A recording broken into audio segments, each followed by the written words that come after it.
En Dios confiamos en una nación bajo juicio y llamada al arrepentimiento. Introducción de la autora Carmelita Greco. Escribí este libro con una carga en mi corazón, una carga por Estados Unidos y la gente que me importa tanto.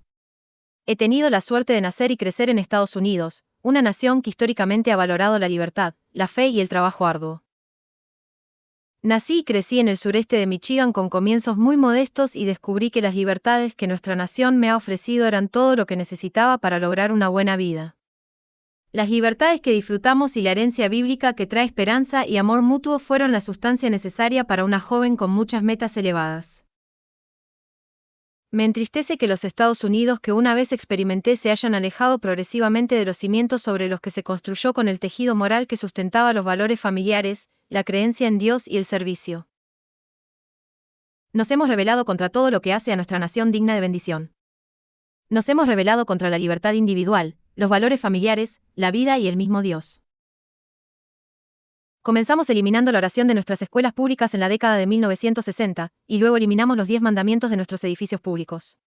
Como resultado, nuestra moralidad se ha vuelto progresivamente más desapegada y secular. Muchas de nuestras escuelas se han convertido en zonas de guerra y nuestra sociedad tiene pocos límites morales, lo que resulta en una perplejidad total. Me gustaría referirme a la famosa y dos exitosas películas de la década de 1980 en las que se presentó un error pasado que representaba a Estados Unidos en la década de 1950. Si bien la era parecía bastante pacífica y lúdica, la futura América del siglo XX, dirigida por la figura criminal Biff, era violenta, oscura y caótica. Este es el futuro al que nos dirigimos, y en muchos casos lo hemos hecho. Ya llegados, muchos estadounidenses anhelaban los días de su juventud, cuando América era pacífica y segura. Esto solo será posible nuevamente con una restauración de los valores bíblicos y un corazón de arrepentimiento sobre la tierra, dice 2 Crónicas 714. Si se humillare mi pueblo, sobre el cual mi nombre es invocado, y oraren, y buscaren mi rostro, y se convirtieren de sus malos caminos, entonces yo oiré desde los cielos, y perdonaré sus pecados, y sanaré su tierra. Durante su sermón en 1630, nuestro fundador peregrino, John Winthrop, cita Mateo 514 y sueña con una ciudad en una colina, un faro de esperanza para las naciones. Si seguimos el llamado de Dios, esta noble intención se ha realizado parcialmente.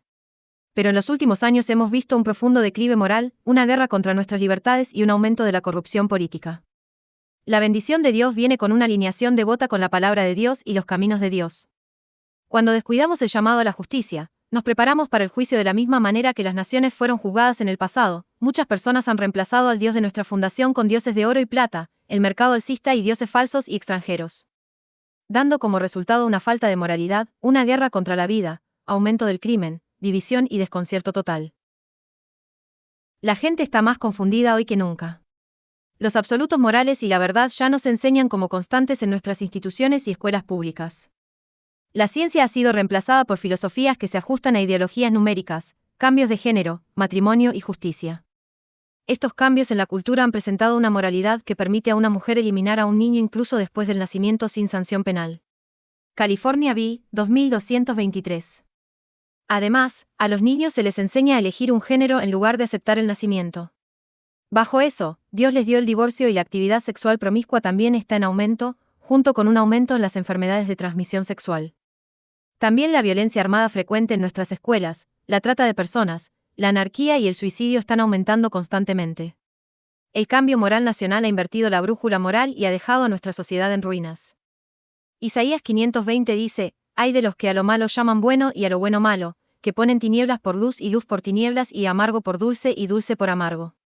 Sentí una carga personal por parte del Señor para dar a conocer este mensaje. Dios es fiel en decirle a su pueblo lo que viene antes de que suceda, para preparar los corazones y fortalecer nuestra fe. Este libro revela un mensaje de juicio seguro que vendrá sobre la nación y la restauración de un remanente del pueblo de Dios en América. Se han sembrado semillas profundas en el suelo de esta nación, y en estos últimos días antes del regreso de Cristo, las semillas que se han plantado florecerán. Una restauración del Espíritu de Dios revivirá la iglesia espiritualmente tibia y traerá a muchas personas a encontrarse con Jesús en esta temporada de prueba y juicio. Es hora de prepararnos para la tribulación.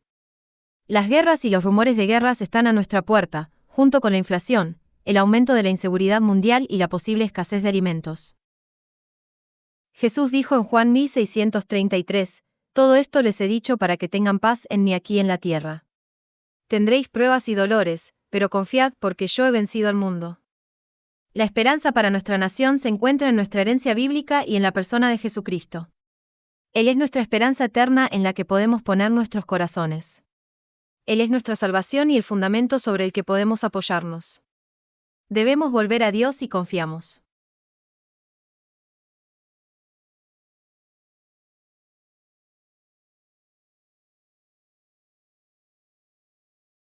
Capítulo 1. Un mensajero y un mensaje. Solo soy un mensajero entregando un mensaje. No me tengo en alta estima. Si buscamos al Señor con todo nuestro corazón y los orientamos hacia su voluntad, Él revelará sus pensamientos. Números 2228 declara que Dios incluso habló a través de un burro. Entonces el Señor le abrió la boca al asna y le dijo a Balaam: ¿Qué te he hecho yo para que me azotes 3 veces? Me encanta el humor del Señor. Él usa las cosas débiles del mundo para confundir a los sabios. Él no necesita un teólogo para cada empresa. A veces un burro funciona bien. 1 Corintios 126 al 27, dice: hermanos y hermanas, piensen en lo que eran cuando fueron llamados, no muchos de ustedes. Eran sabios según los estándares humanos, pero muchos eran influyentes. No muchos eran de noble cuna, pero Dios escogió las cosas necias del mundo. Avergüenza a los sabios, Dios escogió lo débil del mundo para avergonzar a lo fuerte.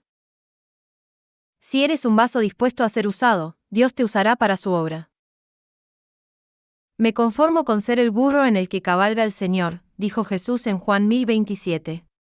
Mis ovejas oyen mi voz y yo las conozco y me siguen. Si le pedimos al Señor que revele sus pensamientos, Él hará exactamente eso. De hecho, el Padre ha enviado al Espíritu Santo para que sea nuestro consejero y maestro. Si el Espíritu de Dios es nuestro maestro, debemos escucharlo. Dios se está acercando a los creyentes en Cristo para que presten atención a esta advertencia, se acerquen a Él y fortalezcan sus caminos de fe. Dios tiene la gracia de enviar muchos obreros para advertir a la nación. Esta es la misericordia y el amor de Dios diciéndonos con anticipación que volvamos nuestro corazón a Él. Algunos se volverán al Señor con severas advertencias verbales, y otros esperarán que llegue el momento del juicio sobre la tierra. A veces el castigo es lo único que puede convertir los corazones más duros. El Salmo 97 al 9 dice que el Señor reina para siempre. Ha establecido su trono para juicio. Él juzgará al mundo con justicia. Gobernará a los pueblos con justicia. El Señor es un refugio para los oprimidos, una fortaleza en tiempos de angustia. Mi historia: soy el mayor de 4 hijos nacidos en el sureste de Michigan de una madre mexicoamericana y un padre angloamericano. Ambos lados de la familia son de tercera y cuarta generación, respectivamente, por lo que tienen una larga historia en los Estados Unidos. Se conocieron cuando estaban en el último año de la escuela secundaria y probablemente no estaban completamente preparados para los deberes de la paternidad, pero hicieron lo mejor que pudieron. Mis padres se separaron 5 años después, dejando a mi joven madre a cargo de nosotros. Hoy, más del 50% de los niños en los Estados Unidos son de hogares de divorciados. Como resultado de la separación de mis padres, pasamos a depender parcialmente de la ayuda del gobierno durante una temporada. Luchamos por tener un automóvil que funcionara y tuvimos que vivir sin algunas de las mejores cosas de la vida. Recibíamos menos de $500.00 al mes, pero nunca nos faltaba comida ni ropa. Esta experiencia ayudó a construir mi fe. La provisión de Dios era evidente. No estaba contento con la separación de mis padres, pero mi relación con Dios llenó el vacío. Él es el Padre de los huérfanos. Y su palabra no vuelve vacía. Más tarde, mi madre se casó y Dios restauró aún más la unidad familiar en nuestro hogar. Las pruebas pueden generar una gran fe y estoy agradecido por las pruebas en mi vida. Entiendo las luchas de la pobreza que afectan a muchas familias estadounidenses. La mayor parte de la pobreza proviene del desmantelamiento de la familia, lo que conduce a la dependencia de la asistencia del gobierno. Generación tras generación termina o en el bienestar. Las familias que ponen su fe en Jesús y menos en las ayudas del gobierno pueden ayudarlas a romper este feo ciclo. La Iglesia puede caminar de la mano con las comunidades en dificultades para ayudar a restaurar la enseñanza bíblica y satisfacer las necesidades básicas. Podemos contribuir con ministerios que están marcando una diferencia en nuestras áreas. Algunos de mis primeros encuentros con la Iglesia de Dios involucraron ministerios cristianos satisfaciendo las necesidades de mi familia. Recibimos obsequios, canastas para Navidad y algunas veces Semana Santa. Vi el amor no solo en los regalos, sino también en los rostros de las personas que los entregaron. Así que estoy agradecido por los trabajadores que se acercaron con el amor de Cristo. Estoy muy alejado de las luchas de la pobreza hoy, pero estoy agradecido de que Dios haya usado estas experiencias difíciles en mi vida para mantener mi corazón sensible a las necesidades de los demás. Trato de ayudar cuando Dios me designa para suplir una necesidad. Históricamente, los estadounidenses han sido donantes generosos, que puede ser la razón por la que Dios nos ha dado tanta misericordia en lugar de juicio. Según un artículo del New York Post, las donaciones benéficas estadounidenses superan todo el PIB de la mayoría de los países europeos. Según el Almanac of American Philanthropy, los estadounidenses donan alrededor de 7 veces más que los europeos continentales a causas benéficas per cápita. Cada año, 6 de cada 10 hogares en los Estados Unidos donan a causas benéficas, y este hogar típico dona alrededor de $2,000 a $3,000, según un artículo de US News and World Report. A principios de este otoño, el índice de donaciones mundiales clasificó a Estados Unidos como el país más generoso del mundo.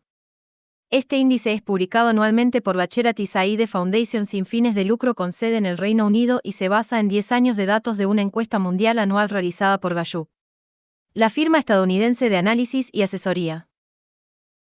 Al pueblo estadounidense se le ha dado mucho, lo que significa que Dios requiere mucho a cambio. Tener un legado generoso es el llamado de Cristo y es un testimonio de la herencia cristiana de Estados Unidos. Deuteronomio 1018 dice: hace justicia al huérfano y a la viuda, y ama al extranjero, dándole alimento y vestido. Deuteronomio 1428 al 29 dice que al final de cada 3 años, trae todas las mareas del producto de este año y almacénalo en nuestras ciudades, para que los levitas, que no tienen parte ni heredad propia, y los extranjeros y los huérfanos y las viudas que habitan en nuestras ciudades, vengan y coman y se sacien. Y para que el Señor nuestro Dios os bendiga en toda la obra de vuestras manos. Y finalmente Jesús dijo en Mateo 2537 al 40. Entonces los justos le responderán: Señor, ¿cuándo te viste hambriento y te alimentó, o sediento y te dio de beber? ¿Cuándo vimos a un extraño y te invitamos a pasar, o necesitamos ropa y te vestimos? ¿Cuándo te vimos enfermo o en prisión y fuimos a visitarte? El rey responderá: de cierto os digo que todo lo que hicisteis por uno de estos mis hermanos y hermanas más pequeños, lo hicisteis por mí. La enseñanza de la generosidad está profundamente arraigada en la fe cristiana y es un requisito bajo la enseñanza de Cristo. Encontrar mi identidad en Cristo. La identidad estadounidense está moldeada en gran medida por la cultura y las películas O. Crecí en la década de 1980 con películas como Rocky y Karate Kid. Estas películas retrataron el espíritu estadounidense, la clase trabajadora, los estadounidenses que asumieron desafíos difíciles y los superaron contra viento y marea. Nuestros héroes eran personas promedio que superaron las adversidades, que superaron la adversidad. Con Dios a mi lado, pensé que se podía lograr casi cualquier cosa. No tenía mucho económicamente, pero la Biblia está llena de promesas de Dios ya a una edad temprana. Empecé a proclamarlo sobre mi vida. Destaqué en la escuela y en los deportes, y eventualmente gané el campeonato nacional de judo a la edad de 12 años. Mi identidad no fue moldeada por la carencia, fue moldeada por las palabras de Dios. Esto luego vino a servirme en todos los aspectos de mi vida. Mi único deseo es que me aferré a cada palabra de la verdad. Me habría salvado de algunas de las trampas de la vida. En Estados Unidos, la década de 1980 fue una gran época. Estábamos ausentes de la guerra, y todo era posible para los que creían. Sin embargo, al otro lado del mundo, la gente luchaba bajo los regímenes comunistas e incluso era encarcelada por cantar una canción estadounidense. Europa del Este estaba plagada de comunismo, escasez de alimentos, baja calidad de vida y un gobierno opresor. Los tormentos de estos regímenes son interminables. Escuché muchos relatos de primera mano de los efectos del comunismo de mis amigos búlgaros. Perdieron los derechos a su propiedad ya sus hijos. Todo era propiedad y estaba controlado por el Estado. Vivían con miedo y obediencia a dictadores socialistas comunistas corruptos. Tengo un amigo cuyo padre era pastor en la Bulgaria comunista después de una serie de encuentros con el gobierno comunista, cuestionando su fe y dándole sesiones de tortura con descargas eléctricas. Decidió huir del país con sus hijos pequeños. El costo de compartir el evangelio fue alto durante la era del comunismo. Las libertades que experimentamos son un regalo de lo alto, y honramos a los hombres y mujeres que murieron para preservar estas libertades y brindar igualdad a todos los estadounidenses, dice Gálatas 3:28. No hay ni junio ni griego. No hay vínculo ni libertad. No hay varón ni mujer, porque todos somos uno en Cristo Jesús. El mensaje de que todos los hombres son creados iguales, con derechos inalienables otorgados por Dios, fue de primordial importancia desde la guerra civil hasta el movimiento por los derechos civiles. ¡Qué bendito mensaje! Mientras crecí durante una época de prosperidad en Estados Unidos, muchos habían olvidado al Dios de sus padres y habían reemplazado al único Dios verdadero con dioses y lujos extranjeros. Una nación que alguna vez se construyó sobre principios piadosos se había hundido en una profunda idolatría. Era el principio del fin de una nación bendecida por Dios. Nuestros muchos ídolos nos están alejando del corazón de Dios y hacia nuestros muchos amantes. Primero, Reyes 11:3-4 habla del rey Salomón, quien amaba al Dios vivo y verdadero, pero cuyo corazón se apartó de él por las muchas esposas extranjeras y sus ídolos. Y tuvo 700 mujeres, princesas y 300 concubinas, y su mujer desvió su corazón. Porque aconteció que cuando Salomón era anciano, su mujer apartó su corazón en pos de dioses ajenos, y su corazón no fue perfecto para con el Señor su Dios, como lo fue el corazón de David, su padre. Hoy en día, muchos estadounidenses están apartados del Dios vivo y verdadero. Las prácticas ocultas, la brujería y las prácticas religiosas orientales ahora son la corriente principal de la cultura estadounidense. Nuestra adoración de los ídolos del entretenimiento ha cambiado la cultura nacional y el clima moral. La cultura secular incluso trató de eliminar a Cristo. Desde Navidad, nuestro país es una guerra total contra Dios y la moralidad de la Biblia. Sin Dios, una nación pierde sus absolutos morales.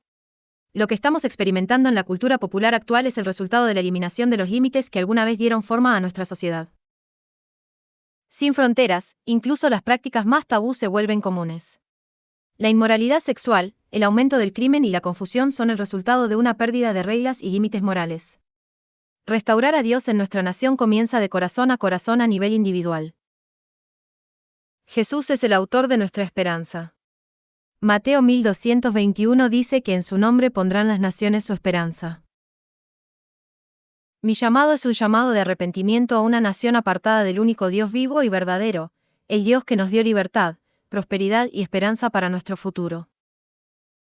Somos una sociedad quebrantada, pero podemos ser restaurados poniendo nuestra fe y esperanza en Jesucristo.